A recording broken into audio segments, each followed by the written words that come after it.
Hi viewers, welcome to our YouTube channel Ramu Gunti. Last వీడియోలో మనకి book keeping అనేది ఇవ్వడం జరిగింది.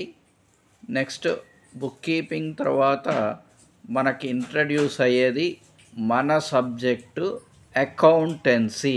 ఇదే ఇంపార్టెంట్ అండి. మరి అకౌంటెన్సీ ఎప్పుడు వస్తుంది అంటే ఆఫ్టర్ బుక్ కీపింగ్, అంటే బుక్ కీపింగ్ తర్వాత రావడం జరుగుతుంది. బుక్ కీపింగ్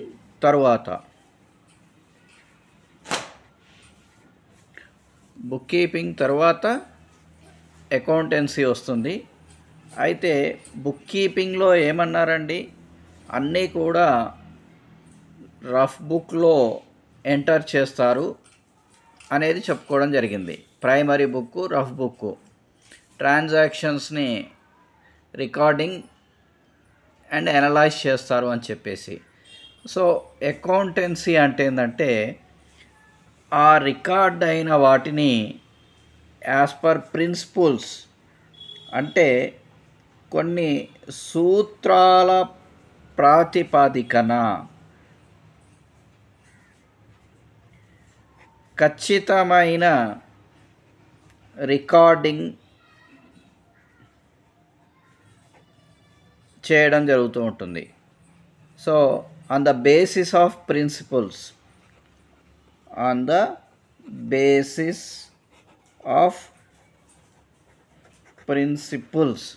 సూత్రాల ప్రాతిపదికన ఖచ్చితమైన రికార్డులు చేయడం జరుగుతూ ఉంటుంది.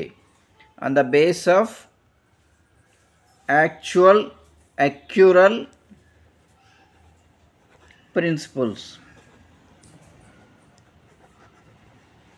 మరి ఇట్లాంటి ప్రాసెస్ చేయడాన్ని అకౌంటెన్సీ అని పిలవడం జరుగుతూ ఉంటుంది. So what is meant by accountancy? Accountancy comes after bookkeeping. So the transactions recording as per principles, that is called accountancy. సూత్రాల ప్రాతిపదికన ఖచ్చితమైన నివేదికల తయారీ విధానాన్ని అకౌంటెన్సీ అని చెప్పవచ్చు. మరి ఇక్కడ అకౌంటెన్సీ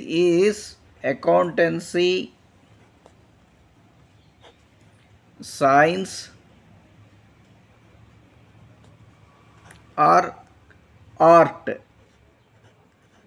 ఇక్కడ కొంతమంది శాస్త్రవేత్తలు ఇది శాస్త్రమా కళ,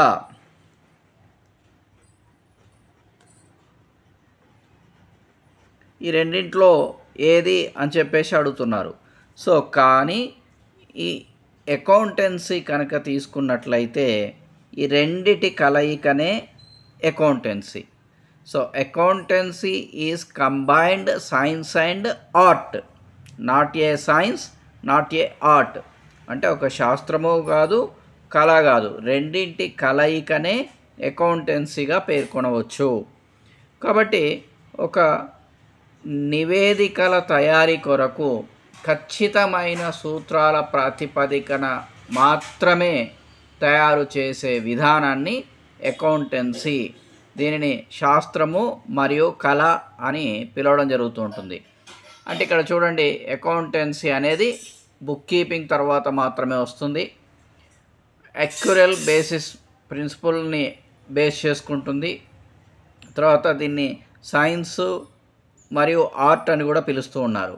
మరి గతంలో జేఏఓలో కాంపిటేటివ్ ఎగ్జామ్స్లో అడిగారు ఏంటండి అంటే, is accountancy science or art అని చెప్పేసి, A science, B art, C both, D none of the above.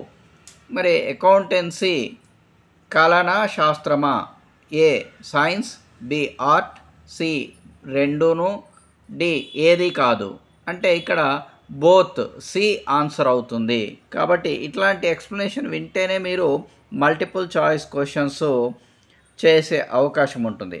కాబట్టి నెక్స్ట్ వీడియోలో ఇంకా అకౌంటెన్సీ ఇంట్రడక్షన్ కొనసాగుతూ ఉంటుంది.